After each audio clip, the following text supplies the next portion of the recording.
नमस्कार, मैं हूं सुशांत सिन्हा और आप देख रहे हैं हमारी खास पेशकश रखवाले।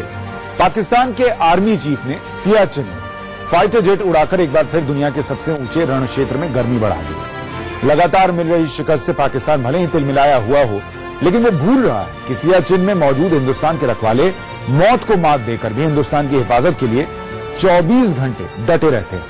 हमारे सहयोगी सुमित चौधरी ने सियाचिन जाकर जायजा लिया कि वहां तैनात हमारे जवान किन मुश्किल हालातों में मुल्क की हिफाजत के लिए वहां पर डटे हुए हैं। आपको दिखाते हैं रखवाले।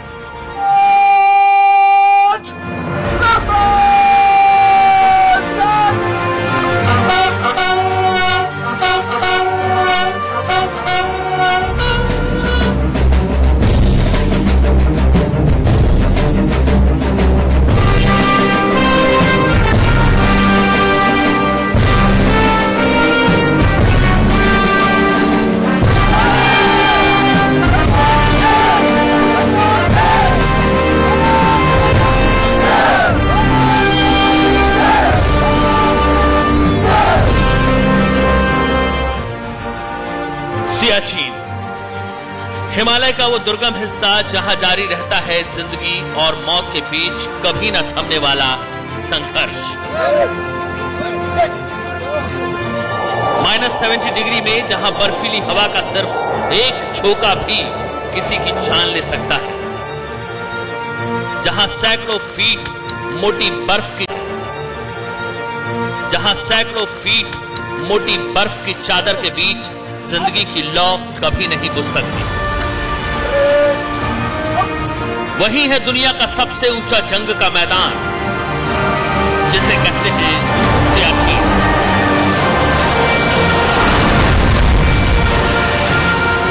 ये दुनिया का सबसे दुर्गम, सबसे खतरनाक युद्ध का मैदान सियाचिन ग्लेशियर है।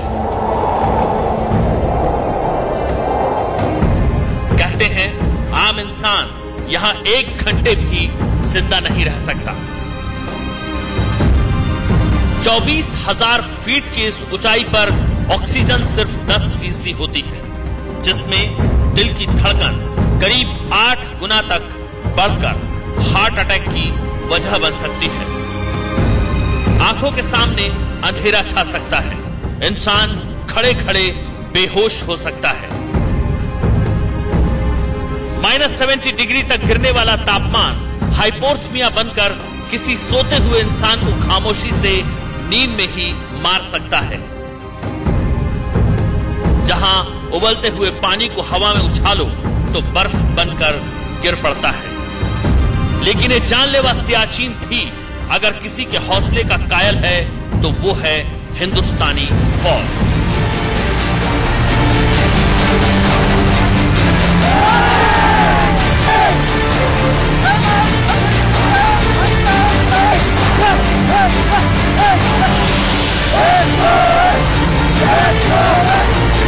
लेकिन युद्ध के सबसे ऊंचे मैदान तक पहुंचना आसान नहीं होता। इसके लिए खास ट्रेनिंग की जरूरत होती है।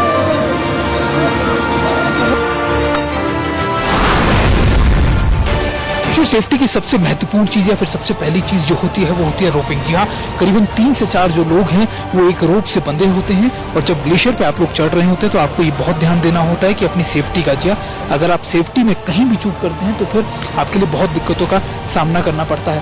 अगर हम यहाँ पे देखें तो हमारे साथ आपको नजर आएगा कि 3 से 4 लोगों की जो टीम है हमारे साथ इंस्ट्रक्टर है यशपाल जी। यशपाल जी, अगर मैं देखूं यहाँ पर रोपिंग को लेकर खासतौर पर क्या एहतियात बरतनी पड़ती है और खासतौर पर क्या कुछ चीजें हैं जो आपको ध्यान में रखनी है?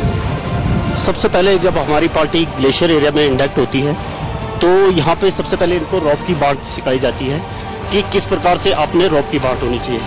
हमेशा जो है एक 45 मीटर का जो रॉप होता है उसको बाट किया जाता है। उसके बीच में उनके पास जो रॉप होता है वो 11 मीटर का जो उनके पास क्या होता है स्लैग होता है और 11 मीटर का एक्टिव रॉप और 10 मीटर का।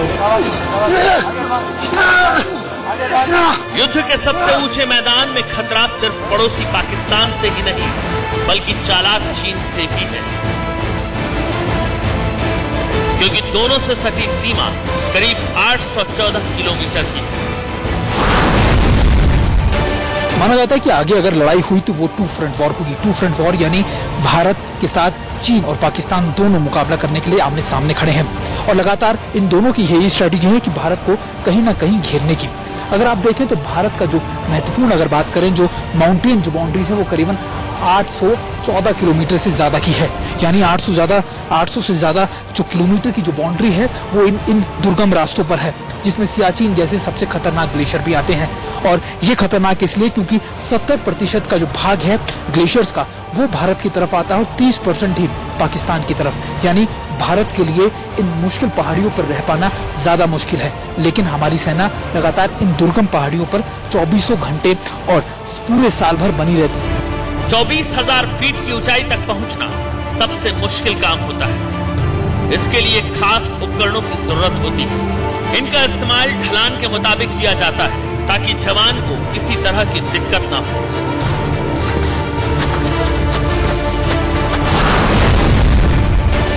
अगर हम यहाँ पर देखें हॉस में एक बहुत महत्वपूर्ण ट्रेनिंग जो होती है वो इन्हीं ग्लेशियर्स पर चढ़ने की होती है कि कैसे बिना आपको अपना सिर्फ चढ़ना है बल्कि अपने एक ऐसा रास्ता भी तैयार करना है ताकि आपके जो पीछे के साथी हैं वो आराम से आ सके। हमारे साथ इंस्ट्रक्टर हैं।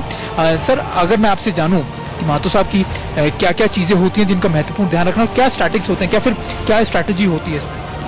हमें बर्फीले इलाके में ऑपरेट करने के लिए एक विशेष प्रकार की ट्रेनिंग हासिल करनी पड़ती है।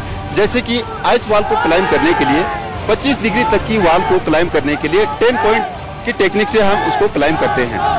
25 डिग्री से 45 डिग्री तक की वॉल को क्लाइंब करने के लिए हम 2 पिटोन की द्वारा क्लाइंब करते हैं। 46 डिग्री से 65 डिग्री तक की वॉल को क्लाइंब करने के लिए हमें 3 पॉइंट अगर आप देखें ऊपर तो आपको नजर आएगा कि ये 2.2 यानी जब दो आपके कदम सिर्फ यानी आपके दोनों कदमों के मदद से ही आप लोग उसको क्लाइंब कर सकते हैं, तब इस टेक्निक को इस्तेमाल किया जाता है। यानी इसे कहते हैं 2.2, यानी जब आपके दोनों पैरों का इस्तेमाल बराबरी से किया जाता है। या अगर अब इनके हाथ में देखिए, जब इसका इस्तेमाल किया जाता है आपके दोनों कदमों के साथ, यानी जो आपने जो स्पेशल शूज ये पहने होते हैं क्लाइंब के लिए, और जब इसका इस्तेमाल किया जाता है तब ये होता है 2.3, यानी आपके एक इक्विपमेंट बढ़ जाता है। और जब आपके दोनों हाथों में यही इक्विपमेंट होता है तब इसको कहते हैं 2.4, यानी जब आपको दोनों तरफ से मदद चाहिए होती है, यानी जब आप बिल्कुल खड़ी उसके ऊपर है, ग्लेशियर के ऊपर आप तब चढ़ रहे हैं, तब आपको उसका इस्तेमाल करना होता है। हॉस के अंदर खासतौर पर इस ट्रेनिंग को ये दिखाया जाता है कि कैसे ना सिर्फ आपको इन हाई एल्टीट्यूड एरियाज में चढ़ना है, बने रहना है, बल्कि उन टेक्निक्स का भी इस्तेमाल करना है जो आपके चढ़ने के लिए आपके लिए बहुत ज्यादा जरूरी है। ट्रेनिंग के दौरान भारतीय जवानों को ऐसे हालात से निपटना बखूबी सिखाया जाता है। हालांकि इसके लिए स्पेशल ट्रेनिंग से गुजरना पड़ता है, क्योंकि मैदानी इलाके से आने वाले किसी भी जवान के लिए बिना ट्रेनिंग यहाँ कुछ वक्त ठहरना भी करीब मुश्किल होता है।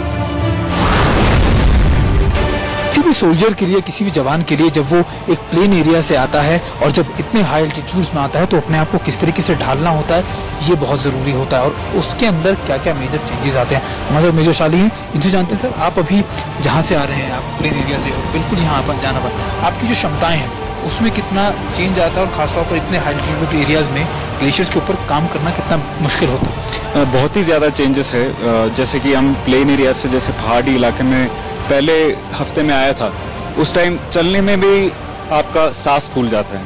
उसके बाद ग्रेजुअल और सिस्टमैटिक और साइंटिफिक ट्रेनिंग की वजह से हमारा physical capability, even mental capability बहुत ही ज्यादा हाई हो जाता है। और जैसे वेट लेने का कैपेसिटी है, इनिशियली खुद का वेट कैरी करने में दिक्कत होती है, उसके बाद ग्रेजुअली जैसे 5 kg, 10 kg up till 20 kg तक एक जवान ऑब्लिक ऑफिसर ट्रेंड हो जाता है कैरी करने के लिए। इलाके में बर्फ की बिछी चादर में जवान किसी भी वक्त फंस जाते हैं, क्योंकि बर्फ के नीचे गहरे गड्ढे कहां मिल जाएं समझ पाना मुश्किल होता है। और ऐसे ही गड्ढों में इसी साल फरवरी महीने में 10 भारतीय जवान फंस गए थे। फरवरी 2016 सियाचिन के सोनम पोस्ट के पास आए एक एवलांच में करीबन 10 भारतीय जवान शहीद हो गए, जिसमें लांस नायक हनुमंतप्पा भी थे। हालांकि उस समय बताया जाता है कि हनुमंतप्पा कई दिन तक सस्टेन करते रहे, उस समय फंसे रहे, लेकिन जो चीजें होती हैं ग्लेशियर पे, जो खतरनाक चीजें होती हैं वो हम आपको बताएं कि इस तरीके से अगर आप नीचे देखें तो ऐसे ही कई गड्ढे या फिर कुछ ऐसे बन जाते हैं जो अक्सर आपको पता नहीं लगते, और जब आप क्रॉस कर रहे होते हैं तो अक्सर इन्हीं गड्ढों में या फिर इन जगहों में आप फंस जाते हैं। हमारे साथ कैप्टन अंकित भी है। अंकित उस स्टडी टीम के हिस्सा थे जो उस समय इस पूरे जो एवलांच आया था उस समय सियाचिन में उसको स्टडी करने के लिए वहां गए थे। अगर मैं अंकित आपसे पूछूं तो क्या कुछ चीजें होती हैं जब ऐसे ग्लेशियर्स पे आप चढ़ रहे होते हैं या फिर खासतौर पर जब फंस जाते हैं तो किन चीजों का ख्याल रखना? जनरली जब हम हाई ऑल्टीट्यूड के इलाके को लेते हैं तो हाई ऑल्टीट्यूड का इलाका 3 मेन भागों में डिवाइड होता है। सबसे पहले सबसे नीचे स्तर के ऊपर, सबसे नीचे हाइट के ऊपर रॉक बाउंडेड एरिया होता है, जहां पर जनरली हमें रॉक क्राफ्ट का ट्रेनिंग पाना बहुत जरूरी होता है। उसके बाद आता है स्नो बाउंड एरिया, जिसमें सॉफ्ट स्नो भरा रहता है, और जनरली उस इलाके को कवर करने के लिए हम स्कीइंग का ट्रेनिंग कराते हैं और साथ में सॉफ्ट स्नो ट्रेनिंग भी कराते हैं।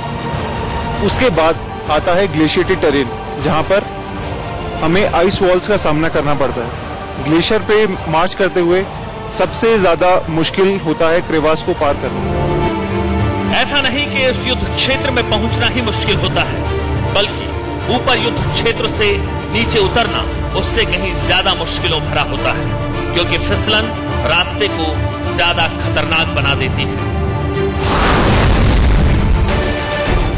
ग्लेशियर्स में जितना ऊपर चढ़ना दिक्कत वाला होता है या फिर मुसीबत भरा होता है, उससे कहीं ज्यादा होता है नीचे उतरना। यह नीचे उतरना जरूर इसलिए क्योंकि जब आप नीचे उतर रहे होते हैं तो स्लोप होता है, और दूसरी चीज ये कि फिसलन होती है, और जब ऐसे मौसम में खासतौर पर जब धूप निकल आए या फिर जब पिघलने लगता है बर्फ, तो उसमें दिक्कत बहुत ज्यादा होती है। और ऐसे में किस तरीके से आपको नीचे उतरना होता है ये बहुत दिक्कत है। हालांकि ये जो एक्स होता है जो जिसकी मदद से, क्योंकि जब अगर आप नीचे गिर रहे हो या फिर जब नीचे जा रहे हो तो ये आपकी मदद इस तरीके से करता है, जब ये बिल्कुल बेस में ऐसे जम जाता है और आपको दोबारा से नीचे उतरने में मदद मिलती है। हम सर से जानते हैं, सर अगर मैं बात करूं कि जब आप नीचे उतरते हैं तो आपकी स्ट्रैटेजी में क्या डिफरेंस आता है या फिर क्या चेंजेस आपको लाने होते हैं, क्योंकि जब नीचे उतरते हैं तो खतरा ज्यादा बढ़ जाता है? हमें सबसे पहले एक बेस तैयार करना पड़ता है, और उसके बाद हमारे जो मेंबर होते हैं उनको हम रैपलिंग के द्वारा नीचे डाउन करते हैं, क्योंकि जितना ऊपर चढ़ना मुश्किल होता है उतना ही जो है इस इलाके में डाउन होना उतना ही मुश्किल होता है। इसलिए हमें सबसे पहले बेस तैयार करेंगे और उस दौरान हम जो है रैपलिंग की मदद से उनको नीचे डाउन करेंगे। 1999 में कारगिल युद्ध के दौरान पाकिस्तान ने इसी इलाके से नापाक मंसूबों को पूरा करने की नाकाम कोशिश की थी। तब इन्हीं भारतीय जवानों ने पाकिस्तान को सबक सिखाया था। 1999 का कारगिल युद्ध, जी हाँ, ऐसे ही दुर्गम चोटियों पर हमारा जो दुश्मन था वो बैठा हुआ था, और उसका मकसद था नेशनल जो हाईवे है, श्रीनगर हाईवे, नेशनल 1 हाईवे, उसको कैप्चर कर लेना और भारतीय फौज को, श्रीनगर को खासतौर पर पूरी तरीके से कट ऑफ कर देना।